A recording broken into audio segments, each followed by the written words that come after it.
The reason I think Shedeur Sanders makes the Browns unattractive has absolutely nothing to do with Shedeur Sanders. It's got everything to do with mainstream sports media's obsession with him. Think about this from a new coach's perspective. Most new coaches want to bring in their own quarterback. They want their guy. Can't do that in Cleveland. The media will crucify you. OTAs, minicamp, training camp. You are dealing with endless questions about Shedeur Sanders. God forbid you make the decision to start Dylan Gabriel, or you draft a quarterback in the first, second, third round and he outperforms Shedeur Sanders in training camp. God forbid you name your guy as the starter. First time he throws an interception. First time he fails to lead a game-winning drive as a rookie. The national media will be... The WNBA offseason has included significant discussion around the collective bargaining agreement, player compensation, league revenue structure, and the emergence of alternative leagues such as Unrivaled.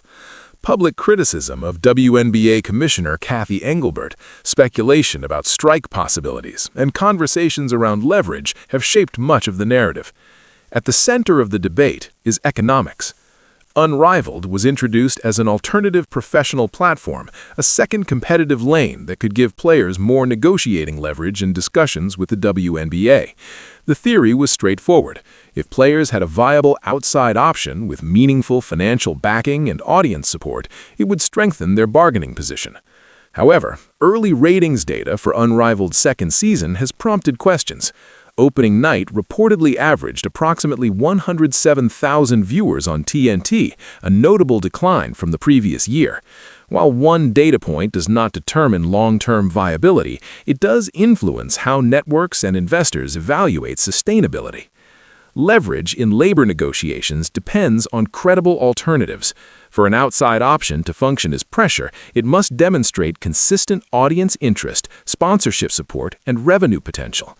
If viewership declines or stabilizes at lower levels, the negotiating power associated with that alternative weakens. This dynamic also affects broader CBA conversations. Networks negotiate based on projected revenue performance, advertising returns, and audience retention patterns. When ratings fluctuate, executives reassess valuation models. That assessment does not just affect startup leagues, it influences how the overall market for women's professional basketball is perceived. The debate over revenue sharing further complicates matters. Much of the public conversation centers around gross versus net revenue. Gross revenue represents total incoming money before expenses. Net revenue reflects what remains after operational costs, such as travel, staffing, arena operations, marketing, insurance, and production are covered. Revenue splits based on net income align with traditional business accounting structures, where expenses are deducted before profits are distributed. Proposals involving gross revenue allocation shift more financial risk toward ownership and league operators. The distinction matters because the WNBA, like most professional leagues outside the largest men's leagues, operates within tight financial margins. Another factor shaping perception is star power concentration. Recent audience spikes in women's basketball have correlated strongly with specific high-profile athletes, particularly Caitlin Clark. Her presence has consistently driven elevated viewership numbers at both collegiate and professional levels. This raises a structural question. How evenly distributed is audience demand? If viewership remains heavily concentrated around a small number of players or matchups, long-term growth depends on expanding habitual engagement beyond individual stars. Star-driven surges can introduce new viewers, but sustainable league economics require consistent week-to-week retention. Other high-profile athletes, including Paige Bakers and established WNBA veterans, contribute to visibility and branding. However, visibility does not always translate into equivalent ratings performance. Media exposure, endorsement presence, and social engagement are related but distinct from consistent television viewership. The labor negotiation environment reflects these economic realities. A strike or work stoppage can be an effective tactic when both sides experience significant cost from interruption. For players, missed games mean missed income and lost career time in a league where career spans are limited. For ownership, the impact depends on existing broadcast agreements and long-term financial models. If games continue under the existing CBA structure, ownership faces less immediate urgency. If players pursue a work stoppage without strong evidence of irreplaceable audience demand, the financial leverage calculation changes. It is also important to contextualize the WNBA's relationship with the NBA. The WNBA benefits from shared infrastructure, operational support, and long-term investment alignment. However, the NBA's financial stability does not depend on WNBA revenue streams. That structural reality shapes negotiating dynamics. Startup leagues face separate challenges. Building a durable audience requires more than marketing. It requires habit formation, fans choosing to consistently watch games over other entertainment options. Habit develops over time through competitive balance, compelling storylines, reliable scheduling, and consistent broadcast accessibility. When startup leagues launch, early momentum often generates headlines. The longer-term test is whether that interest stabilizes or declines after novelty fades.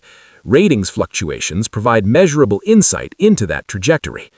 This does not suggest that women's basketball... I applaud them for what they did with Unrivaled. And I do think that it's a good place for the players. Like, they don't have to go overseas. They get to stay home. They get to work out. They get to train. They get to it seems like they're just having a good time. They get to go to the beach on their off days. Like Alex Basil said, leagues are not built overnight. And we have seen that in the WNBA, and we have especially seen that in the NBA. I was not alive for this, and I've done some research into the NBA, and we talked about the salary that the women will be making if they take this CBA, this new CBA, and the offer made from the WNBA, the salaries that they will be making this year in the WNBA is more than the salaries that the men were making in their 30th season in the NBA. And I promise you also, people wouldn't be watching ratings like this. They wouldn't be pocket watching. They wouldn't be like, oh, how does Unrivaled make money? How do they do this? How do they do this? People wouldn't be this tapped in, this lasered in, if it wasn't such a big thing at the negotiating table. Of course, people are going to start comparing it because it's like the founders of this league tried to make it seem like it is so much better than the WNBA. And I feel like that's kind of disrespectful. Yes, they did a lot of things right. They did a lot of incredible things, but we wouldn't be looking into Unrivaled this hard and be like, well, where'd you get your money? Well, how much is the TV deal? How many people are tuning in? If they wouldn't have built it up and been like, well, the WNBA sucks and everybody there sucks, which I am on their side in a sense that I do think with the WNBA, so much could be better. But anybody who was here thinking that Unrivaled is just going to be this massive thing and it's going to put the WNBA under, I've been saying that from the beginning. And I've also said from the beginning, Unrivaled doesn't succeed if both leagues are successful, and especially if the WNBA is successful. All Breanna Stewart and Nafisa have been saying from the beginning is they want to make sure that the ladies get paid more and they can stay on American soil. You know how they can do that? By playing in the WNBA. And if they do get these salaries that are $500,000 average with over $1 million max, they're going to be making more than they make at Unrivaled. They're going to be playing 5v5 courts. They're going to be playing in much bigger arenas. So they did their job. All lacks a future. Growth has occurred and interest has expanded compared to prior eras. The current debate centers on pace, scale, and sustainability. Expanding player compensation requires corresponding expansion in league revenue. That revenue expansion depends on consistent audience growth, not isolated spikes. As negotiations continue, both sides must weigh timing and risk. Accepting a revised but incremental agreement provides stability and continuity. Pushing aggressively for a transformative structure carries higher uncertainty if projected revenue growth does not immediately materialize. Ultimately, professional sports economics are determined by repeat consumer behavior, ticket purchases, broadcast ratings, streaming engagement, and sponsorship renewals. Public narratives and social media energy influence perception, but long-term contracts are built on financial performance metrics. The current off-season discussions reflect a transitional phase. The league has experienced visibility gains. The question now is whether those gains translate into durable system-wide growth. That is the core issue shaping the WNBA CBA negotiations, the evaluation of alternative leagues like Unrivaled, and the broader conversation about player compensation and market valuation moving forward. To understand where things may head next, it helps to step back and separate emotion from structure. Labor negotiations in professional sports are rarely resolved through public messaging alone. They are resolved through financial modeling, risk assessment, and long-term projections. The WNBA's current CBA discussions sit at the intersection of three forces: rising visibility, uncertain revenue scaling, and shifting player expectations. Visibility has undeniably increased. National broadcasts have drawn stronger numbers in select windows. Social media engagement has expanded. Corporate sponsors have shown renewed interest in associating with women's sports. These are meaningful developments. However, visibility spikes do not automatically equal stable revenue growth across an entire season. Broadcast partners evaluate several key metrics: average viewership, demographic appeal, ad rates, retention over time slots, and performance relative to competing programming. A league can generate record-breaking moments, yet still struggle to maintain week-to-week consistency. For long-term rights deals, consistency matters more than isolated peaks. This is where the concentration of star power becomes relevant again. When a small number of players account for a disproportionate share of ratings growth, the league faces a scaling challenge. It must either convert those viewers into habitual fans of the broader product or risk reverting to baseline numbers when marquee matchups are absent. That conversion process takes time and structural investment: youth pipelines, media storytelling, competitive parity, and accessible scheduling. Alternative leagues enter this equation as both opportunity and risk. On one hand, they create additional income streams for players and keep top talent visible during the offseason. On the other, they test whether standalone demand exists outside the WNBA's established framework. If alternative leagues struggle to maintain viewership, it raises questions about overall market depth.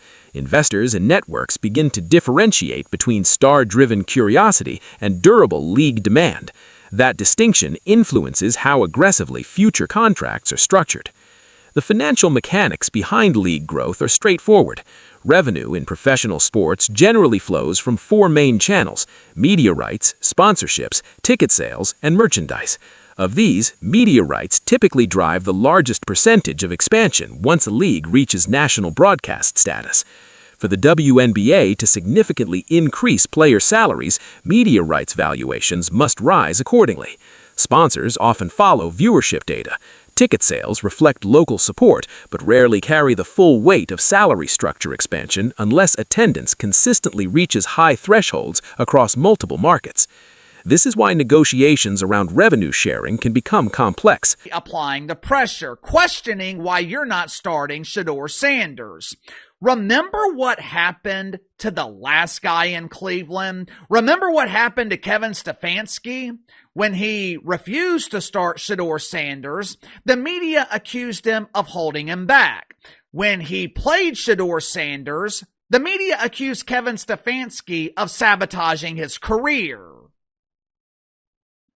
The criticism was endless. In the eyes of the media, Kevin Stefanski couldn't do anything right. How'd that work out for him? Kevin Stefanski is a two-time NFL Coach of the Year. His ass got fired. Why would a head coach, especially a rookie head coach, why would a head coach want to deal with this circus in Cleveland? I think this is the main reason that 31 other coaches passed on Shedeur Sanders. I think it's the main reason Kevin Stefanski didn't want to draft him. Every coach in the league is trying to minimize distractions, and Shedeur Sanders, through no fault of his own, is the biggest distraction in the league. Maybe, just maybe, Shedeur Sanders is the reason, or at least part of the reason, the Browns can't find a head coach. This can unintentionally influence negotiation posture. When visibility is interpreted as guaranteed growth, salary demands may accelerate faster than revenue expansion. If the financial infrastructure does not match those projections, friction increases. Another layer involves career timelines. Professional athletes operate within short earning windows. Unlike ownership groups with long-term asset horizons, players face limited prime years. That urgency naturally shapes negotiation strategy. Delays cost players immediate income opportunities. From ownership's perspective, however, sustainability often outweighs speed. Increasing payroll structures without corresponding revenue guarantees creates long-term operational risk, especially in leagues that have historically required financial support to remain stable. Caution becomes part of strategic planning. Strike rhetoric emerges when both sides attempt to signal resolve. Yet strikes are economically effective only when the absence of games significantly disrupts revenue streams and public engagement. If broadcast contracts are structured in ways that reduce immediate loss, or if audience attachment is not yet deeply entrenched, the pressure calculation becomes uneven. This is not a judgment on quality of play. On-court talent in women's basketball has continued to rise. Skill level, athletic development, and international competitiveness are widely acknowledged strengths. The financial question is separate from the competitive one. Quality alone does not guarantee commercial scale. Many high-quality sports operate within niche but stable markets. The question is whether women's professional basketball intends to function as a premium niche product with gradual growth or pursue accelerated expansion that requires broader mainstream capture. Star dynamics complicate this further.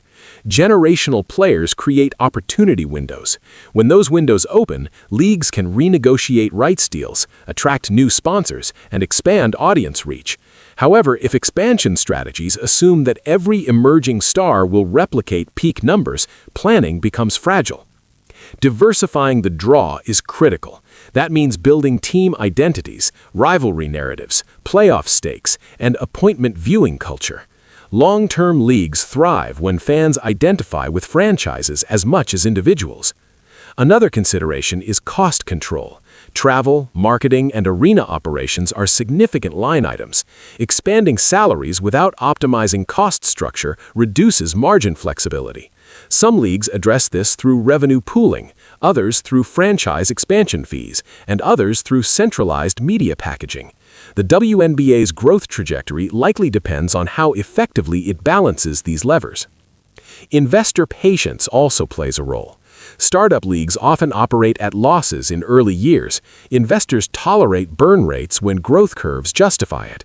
If growth plateaus earlier than expected, investment recalibrates. This is not unique to women's sports. It applies across emerging entertainment markets. In evaluating leverage, perception matters less than demonstrated performance. If alternative leagues can show stable, growing ratings over multiple seasons, leverage strengthens. If numbers fluctuate significantly, credibility weakens. Negotiations adjust accordingly. Looking forward, several scenarios are plausible. One scenario involves incremental agreement, moderate salary increases, improved benefits, revenue-sharing adjustments tied to measurable benchmarks, and structural collaboration on marketing expansion. This approach prioritizes continuity and controlled growth. Another scenario involves escalation, stalled negotiations, potential work stoppage, and intensified public messaging. This path carries higher uncertainty and depends heavily on fan engagement response. A third scenario blends both, temporary extension of current terms while revenue data from upcoming seasons clarifies growth trajectory. Ultimately, the economics will shape the outcome more than rhetoric. Audience behavior remains the central variable. If viewership across the league stabilizes at higher baselines independent of singular star matchups, media valuations rise. If numbers fluctuate based on specific players or storylines, financial modeling remains conservative. The path to higher compensation exists, but it requires consistent expansion in demand. That demand must show up not only in social media trends, but in full-game viewership, repeat attendance, streaming subscriptions, and sponsor renewals. None of this negates progress already made. Women's basketball has achieved historic milestones in visibility, endorsement integration, and collegiate to professional transition narratives.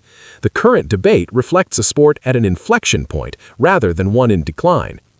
Inflection points are complicated. Expectations rise quickly. Infrastructure adjusts more slowly.